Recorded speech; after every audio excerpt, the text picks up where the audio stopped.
Oke, jadi kita lanjut dengan CRM. Jadi em, CRM itu adalah seluruh proses dalam membantu dan menjaga hubungan yang menguntungkan dengan pelanggan melalui pengantaran nilai ataupun value dan kepuasan atau satisfaction yang tinggi bagi pelanggan. Nah, hal ini mencakup seluruh aspek dalam mendapatkan, menjaga, dan meningkatkan jumlah pelanggan. Ya, nah jadi ini seperti yang saya sudah sampaikan tadi ya mengenai tujuan dari CRM. Jadi kalau kita mau perhatikan di sini sebenarnya ada dua hal di sini yang sangat penting kenapa CRM itu ada. Jadi bagaimana pengantaran nilai dan kepuasan ataupun satisfaction. Nah, yang kita maksud dengan pengantaran nilai di sini sebenarnya ada nanti ya akan saya jelaskan di belakang. Jadi jangan bisa jelaskan di sini. Ya.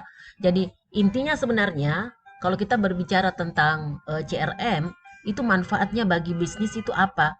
Untuk mendorong loyalitas pelanggan. Ya.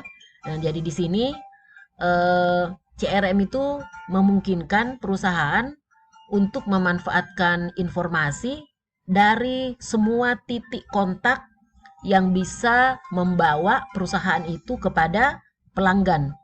Nah, saat ini cara yang paling mudah untuk mendapatkan atau mencapai pelanggan itu adalah melalui teknologi informasi, ya. Nah, caranya bisa melalui web, bisa melalui call center, ataupun bisa dengan cara yang tradisional, yaitu melalui staf pemasaran dan pelayanan yang ada di lapangan. Jadi CRM atau Customer Relationship Management ini tidak selamanya harus berhubungan dengan teknologi. Ya, tidak selalu harus berhubungan dengan teknologi informasi. Tetap kita bisa melakukan CRM ini dengan mengandalkan kita punya staf pemasaran atau yang perusahaan staf pemasaran perusahaan yang dimiliki yang ada di lapangan.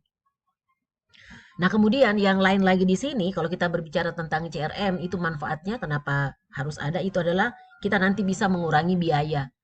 Akan lebih mudah untuk mencapai pelanggan dengan menggunakan media-media yang bisa digunakan tentu saja ya dibandingkan dengan harus mendatangi mereka itu satu persatu.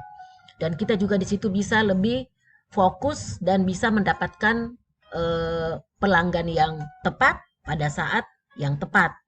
Ya, sehingga kita juga cepat bisa memutuskan strategi apa yang bisa kita lakukan ataupun pendekatan-pendekatan seperti apa yang harus kita terapkan pada konsumen ini ataupun pelanggan ini. Nah, kemudian dengan adanya CRM ini untuk bisnis itu dia bisa meningkatkan efisiensi operasional. Ya, karena di sini akan ada kemudahan dalam proses penjualan, layanan akan dapat mengurangi resiko turunnya kualitas pelayanan dan bisa mengurangi beban cash flow. Nah, kemudian manfaat yang lain itu adalah untuk meningkatkan time to market. Nah, time to market di sini artinya memungkinkan perusahaan mendapatkan informasi mengenai pelanggan. Contoh seperti data tren dari pembelian pelanggan. Nah, dengan mengetahui data tren pembelian dari pelanggan, perusahaan di situ bisa menentukan kapan waktu yang tepat untuk memasarkan satu produk. Nah, dengan mengetahui tren pembelian pelanggan, perusahaan juga nanti bisa tahu sekarang ini pelanggan itu sukanya yang seperti apa ya. Jadi pada saat mereka butuh, perusahaan sudah langsung bisa memproduksikan produk tersebut. Dan juga kalau kita berbicara dari sudut pandang manajemen produksi dan operasi, dengan adanya data tren, ini akan sangat membantu perusahaan pada saat memutuskan berapa banyak produk yang akan diproduksikan. Ya, nah, oke.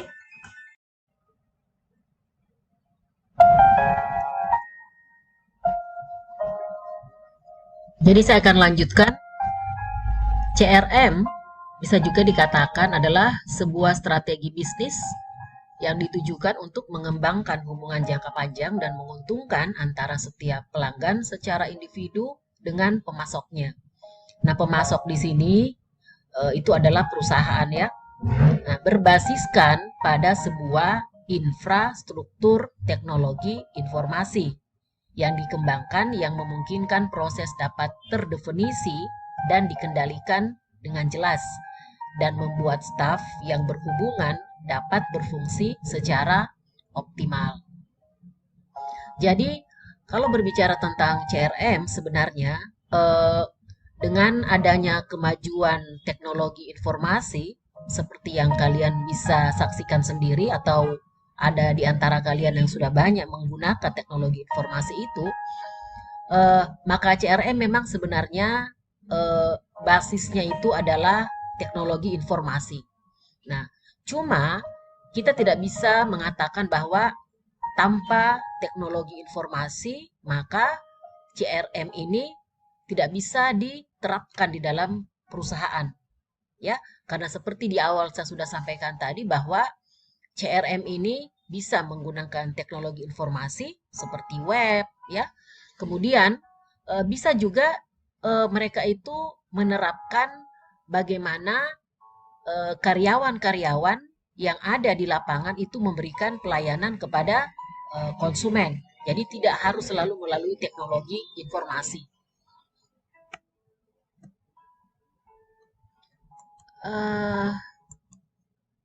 Nah, kemudian customer value.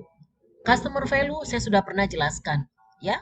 Jadi customer value itu adalah nilai pelanggan.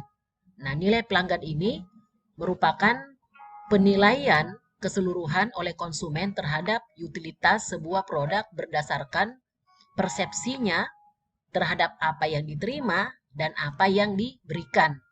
Nah, ini menurut Setemal dan dalam Ciptono. Jadi kalau kita berbicara tentang nilai pelanggan biasanya orang itu kalau ada satu barang yang pertama kali mereka perhatikan itu adalah harganya. Nah, walaupun sebenarnya kalau kita mau katakan harga itu tidak selamanya mengatakan bahwa inilah nilai yang akan didapatkan oleh pelanggan. Yang dimaksud dengan nilai pelanggan itu adalah manfaat yang bisa didapatkan oleh pelanggan dari melakukan sacrifice dalam hal ini pengeluaran, dalam hal ini membayar harga dari satu produk dengan manfaat yang dia dapatkan dari produk tersebut. Ini sudah pernah saya jelaskan sebelumnya. Jadi nilai pelanggan di sini itu bisa lebih kepada kira-kira produk ini manfaatnya apa? Apabila konsumen mendapatkan bahwa manfaat yang dia peroleh dari produk itu ya itu besar, maka harga di sini tidak akan menjadi masalah. Makanya kalian bisa melihat bahwa tidak semua barang yang nilainya mahal itu tidak laku. Kenapa? Karena ada yang namanya nilai yang didapatkan oleh pelanggan dari produk tersebut. Jadi nilai tidak selamanya harus berasosiasi dengan harga. Kalau nilai itu berasosiasi dengan harga, artinya kalau harganya mahal berarti lalu nilainya tinggi. Tidak selamanya seperti itu juga. Karena kadang-kadang ada juga konsumen barang yang nilainya tidak terlalu mahal tetapi dia mendapatkan manfaat yang besar dari situ. Tapi dari sini juga kita bisa katakan bahwa untuk produk yang mahal, kalau memang orang hanya melihat harga, tidak akan pernah ada yang membeli untuk produk-produk yang mahal ini. Tetapi kan kalian bisa lihat, BMW yang harganya ratusan juta, itu ada yang beli. Artinya apa? Ada nilai yang pelanggan lihat di situ. Ada manfaat yang pelanggan dapatkan dari situ. Nah, nilai ini bisa berbeda-beda. Nilai, kalau menurut saya, kita juga bisa asosiasikan dengan eh, apa ya konsep hierarki dari Maslow. Kita bisa asosiasikan dengan itu.